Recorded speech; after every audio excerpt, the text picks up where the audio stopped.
Hi friends, welcome to my channel Shailu's family tales. ఎలా ఉన్నారు? అందరు బాగున్నారా? మేము కూడా చాలా బాగున్నామండి. ఇంకా ఈరోజు వ్లాగ్ వచ్చేసి ఏంటంటే పక్కా తెలంగాణ స్టైల్లో సర్వపిండి అనమాట. అది నా స్టైల్లో ఎలా తయారు చేస్తానో చూపిస్తాను చూడండి. మా మమ్మీ అయితే చాలా అంటే చాలా బాగా చేస్తారండి. అసలు సర్వపిండి అయితే చిన్నగా ఉన్నప్పుడు తెలుసా, నేను సర్వపిండి తీసుకొని వెళ్తే ఆ బ్యాగ్ ఎంతవరకు తీసుకెళ్తే బ్యాగ్ మొత్తం ఆయిల్ ఇలా ఉండేదన్నమాట. సర్వపిండి ఈరోజు పెట్టారు అంటే మాత్రం నెక్స్ట్ స్కూల్కి తీసుకెళ్లాల్సిందే. ఎప్పుడు వర్షం పడ్డా కూడా స్కూల్ నుంచి వచ్చేసరికి మా మమ్మీ కంపల్సరీ సర్వపిండి అయితే చేసి పెట్టేదనమాట. ఇప్పుడు ఈ రోజు నిన్న వర్షం పడ్డది కదా, మా పెద్ద పాప అడిగింది అనమాట. చిన్నది ఎట్లాగో ఊర్లో లేదు కదా అంటే, మా దగ్గర లేదు, ఊరు వెళ్ళింది కాబట్టి. ఇప్పుడైతే నేను సర్వపిండి ఎలా తయారు చేస్తానో చూపిస్తాను చూడండి. దాంట్లోకి అయితే ఇదిగోండి బియ్యం పిండి అనమాట. ఇది నేను మిల్లు దగ్గర నుంచి తీసుకొచ్చానండి. బాగుంటుంది అంటే ఆ మిల్లు ఆవిడ అప్పటికప్పుడే పట్టించేసి ఇస్తుంది అనమాట. బాగుంది. ఒక 2 times ఏమో తీసుకొచ్చాము మేము ఇక్కడికి వచ్చిన దగ్గర నుంచి. బాగుంది. నేనైతే ఇదిగోండి ఈ గ్లాస్ ఉంది కదా, ఈ గ్లాస్ తోటి అయితే ఒక 2 glasses ఇంత అయితే తీసుకున్నాను అనమాట. ఈ గ్లాస్ తోటి దాన్ని అయితే పోసేసుకోవాలి. ఏంటంటే దీంట్లోకి మెయిన్ ఇంగ్రీడియంట్ ఏంటంటే ఇది ఆనియన్ అనమాట. ఒక పెద్ద ఆనియన్ తీసుకున్నాను అనమాట. ఇంకా ఆనియన్లోకి కొంచెం జీరా వేసేసి దీన్ని అయితే గ్రైండ్ చేయాలండి. ఈ పేస్టే దీనికి చాలా అంటే చాలా టేస్ట్ ఇస్తుంది.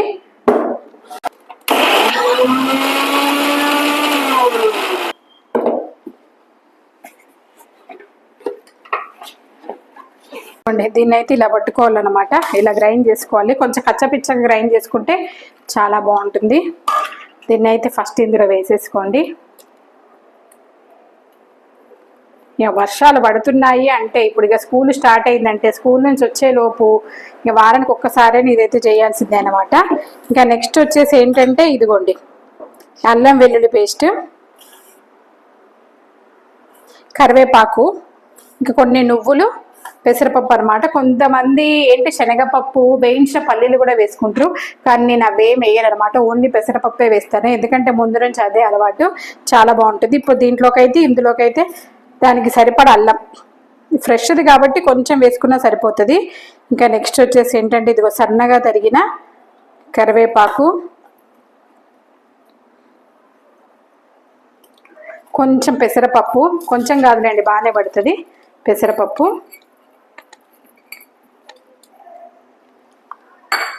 నెక్స్ట్ వచ్చేసి అంటే నువ్వులు చాలా ఎక్కువ వేసుకోండి, బాగుంటాయి మధ్య మధ్యలో తగులుకుంటూ.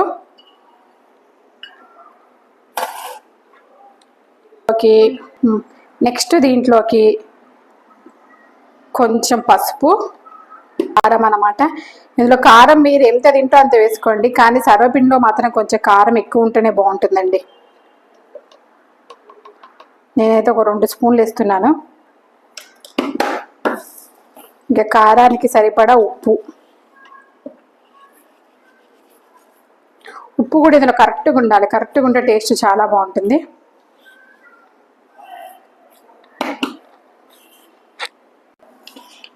నెక్స్ట్ ఇందులోకి ఏంటంటే ఇదిగోండి ఇస్తున్నాను అనమాట. ఇది ఆప్షనల్ అండి, ఉంటే వేసుకోవచ్చు లేకపోతే లేదు, కానీ బటర్ వేస్తే కొంచెం టేస్ట్ బాగుంటుంది. ఇంకా నెక్స్ట్ వచ్చేసి ఏంటంటే ఇదిగోండి సన్నగా తరిగిన కొత్తిమీర అనమాట. ఇది కూడా కొంచెం ఎక్కువ మొత్తంలో వేసుకోండి. కరివేపాకు కొత్తిమీర ఎక్కువ ఉంటే చాలా టేస్టీగా ఉంటుంది ఇందులోకి. ఇంకా వీటన్నిటిని ఇలా కలుపుకోవాలన్నమాట.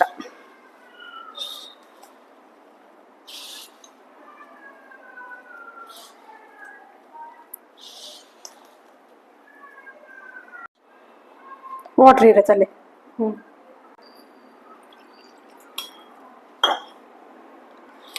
కొన్ని వాటర్ పోసుకుంటూ కలుపుకోవాలండి, ఎందుకంటే కన్సిస్టెన్సీ కరెక్ట్గా రావాలన్నమాట.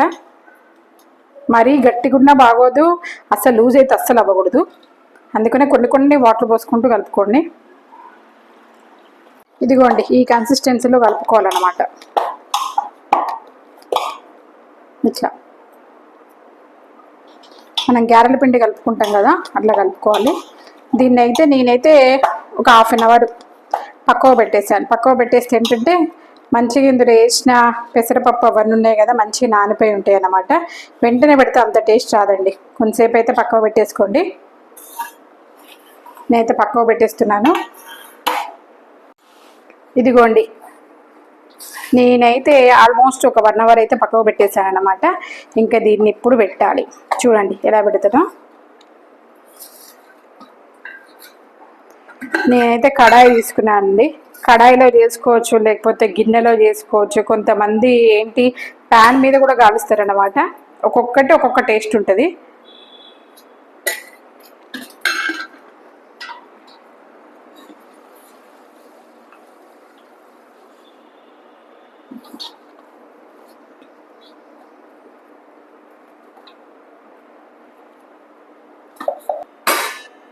ఇలా అయితే ఒత్తుకోవాలండి.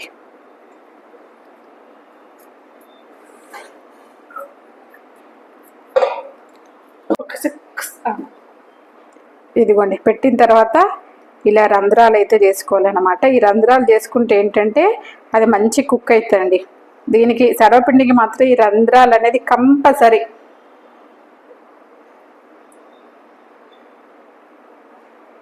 మా అమ్మ అయితే ఒక పెద్ద పెద్ద గంజులు, ఇంత పెద్ద పెద్ద గంజుల్లో చేసి, దీనికి కొంచెం ఆయిల్ అయితే ఎక్కువనే పడుతుంది. ఈ ఆయిల్ ఉంటే దానికి టేస్ట్ వస్తుందండి.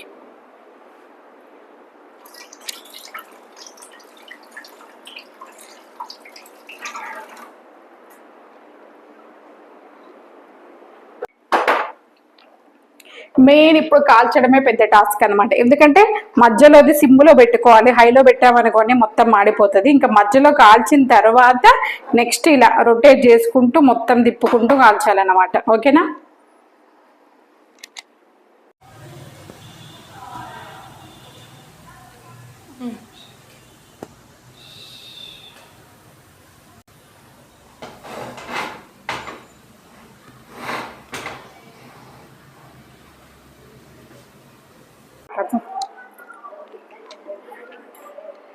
ఇదిగోండి సర్వపిండి చూసారు కదా, ఎంత బాగుంటుందంటే అంత బాగుంటుందంటే. చాలా మంచి పల్చగా వచ్చింది, చాలా టేస్టీ కూడా ఉంటుంది అనమాట.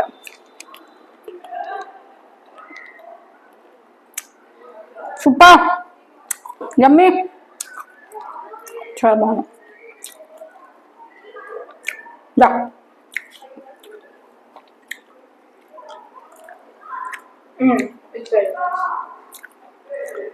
చాలా బాగుంది. స్పైసీనెస్ కరెక్ట్గా సరిపోయింది కదా.